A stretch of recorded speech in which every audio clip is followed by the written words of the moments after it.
بادشاہوں میں سے ایک بادشاہ کو ایک ڈراؤنی اور خطرناک بیماری تھی کہ اس کا ذکر نہ کرنا اور اس کا نہ دہرانا ہی بہتر ہے۔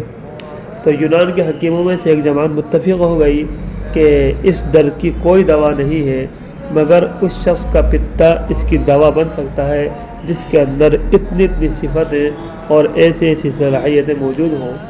تو بادشاہ نے تلاش کرنے کا حکم دیا، تو ایک گاؤں کے رئیس، ایک گاؤں کے مالدار لڑکے کو اسی صورت پر پایا جیسا کہ حکیموں نے کہا تھا۔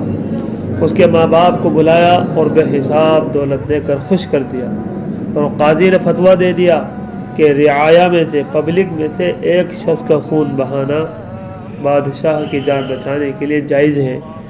جلاد نے ارادہ کر لیا۔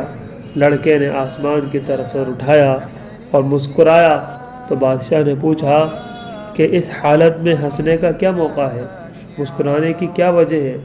تو لڑکے نے کہا کہ اولاد کا ناز، اولاد کا فخر باپ اور ماں پر ہوتا ہے۔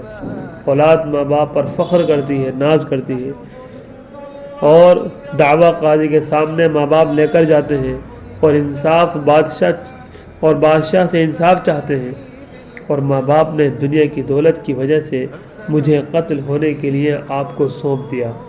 قاضی نے میرے مار ڈالنے کا فتویٰ دے دیا، اور بادشاہ اپنی مصلحتیں میرے ہلاک ہونے میں، میرے ختم ہونے میں دیکھتا ہے۔